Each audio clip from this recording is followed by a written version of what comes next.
Good afternoon. Hi, I'm Jermaine Joseph. I'm with the CPF Mountain Rise and I'm co-opted onto the CPF. I'm qualified with drug testing and analysis. And we're here to just show you what we have and what is really taking over our communities. These are all the drugs that you see here, and then some of it that is most common on our streets. We're just here to enlighten you and tell you what you should be looking out for in the community, and especially with your children and your loved ones, because this is what they've been indulging in. There's a whole range of it. We've got from LSD to mushrooms to heroin, Xanax, cat, rock cocaine, normal powdered cocaine, dacha, and even our still pain and our codeine-based cough mixtures.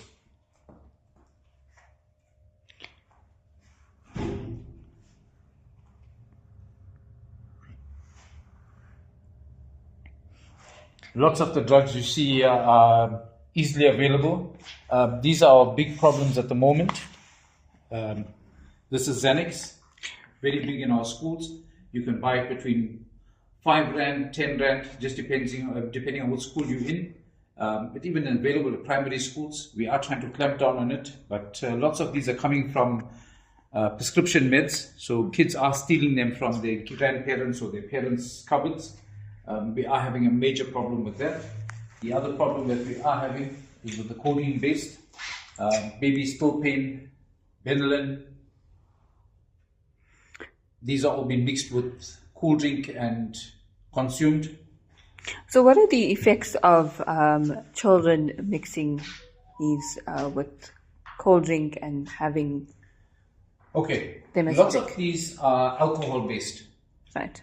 When you mix this, the enzymes activate and create a very high effect on the person that's consuming it. So also we have people that are overdosing on it as well.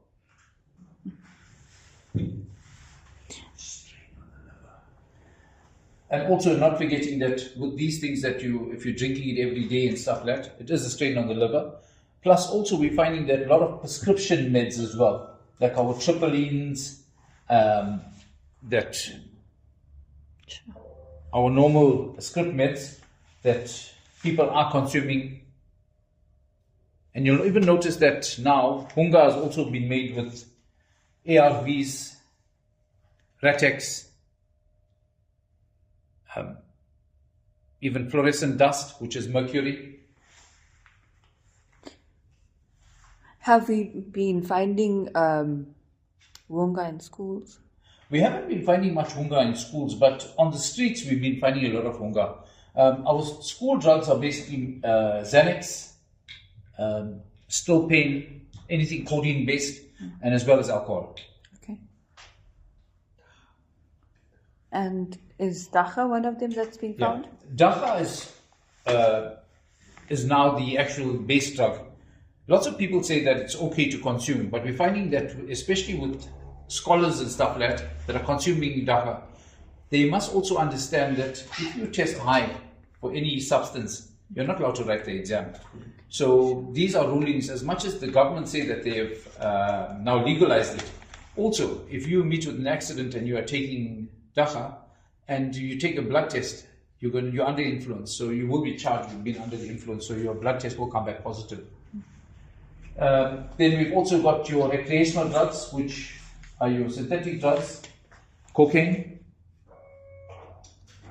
Cocaine is also a stimulant drug, just like ecstasy. Puts your blood pressure up, puts your heart rate up. So the chances of you having a heart attack is like a 90% chance of you dropping. So cocaine, ecstasy, those are stimulant drugs.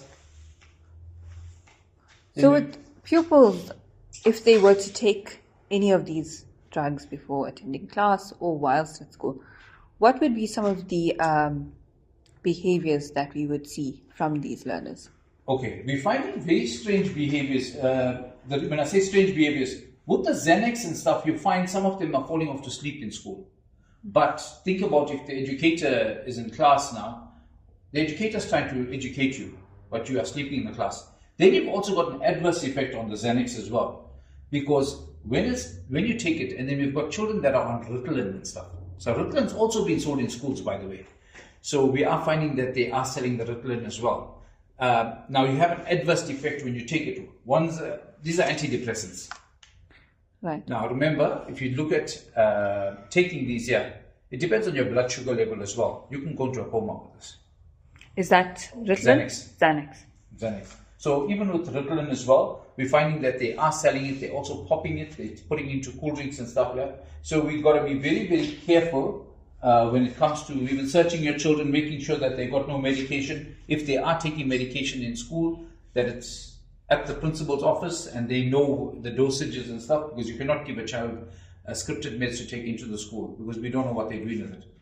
Now, how easily available are these drugs in the northern areas, in the CBDs? How quick can you get a sale done if you were to buy some of this? Okay, you must remember our drug dealers and stuff are very smart. They're always a step ahead of the police and stuff. And people might say, why aren't you, the police and stuff, doing anything about it? Yes. Once we are trying to take away the consumer, if we stop the consumer, we will stop the drug dealer. Because at the moment we're finding that it's not a northern areas problem, it's not a race problem, it's across the board. So we do not have any issues when we say that it's only happening in the northern areas. No, it's happening across the board. It happens on our doorsteps as well. So they are readily available. You can buy it anywhere. We are trying to clamp down on the dealers. It's very hard at the moment because what happens is when you have a dealer and that dealer has been arrested, then you find another 20 new dealers come into the area